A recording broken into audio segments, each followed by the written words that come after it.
what we see is that those who went to residential schools or when their parents went to residential schools, they suffer more. Researcher Jacinthe Dion co-wrote the study back in 2016.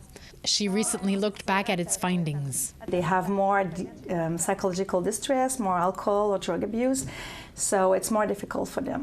She sought to understand the impact of residential schools on 300 First Nations people. We found that a third of them have suffered from sexual abuse during childhood.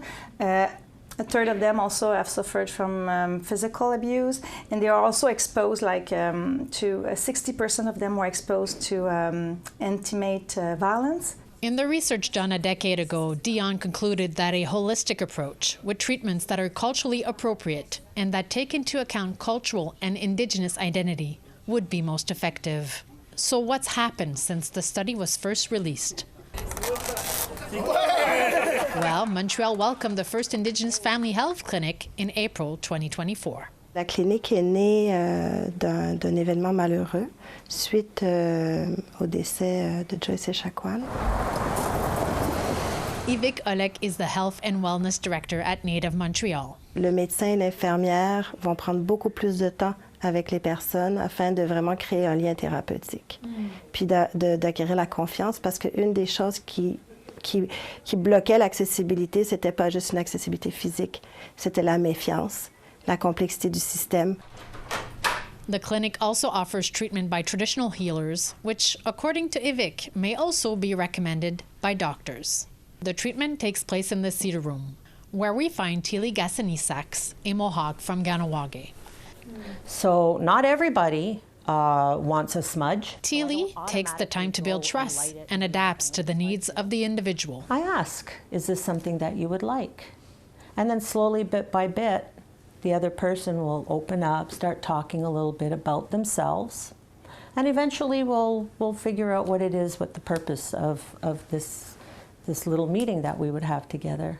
She has been working with elder Sedalia Fazio from Ganawage. For 20 years, Fazio taught Tili about culture and traditions. Tili realized the importance of connection and having a safe space to share. So if people can talk, if people can cry, that's letting it out. That's getting everything that's inside here, that chance to breathe, to be let go and allow that space to breathe. According to 2024 statistics, 2,500 Indigenous people received treatment in one of the 8 clinics associated with a friendship center in Quebec. Despite the services offered, Dion emphasizes that more efforts are needed to educate non-Indigenous people about the lived experience by Indigenous people. They should intervene with what we call the cultural safety approach, so they need to take care of who they are, what is their identity, the Indigenous identity, all their culture. They need to take that into consideration. So yes, it's better, but we need to work again more to train all of those people. I have a wonderful adoption. My mother did the very, the best for me. Having been adopted during the 60s scoop, Tili is part of the Bear Clan.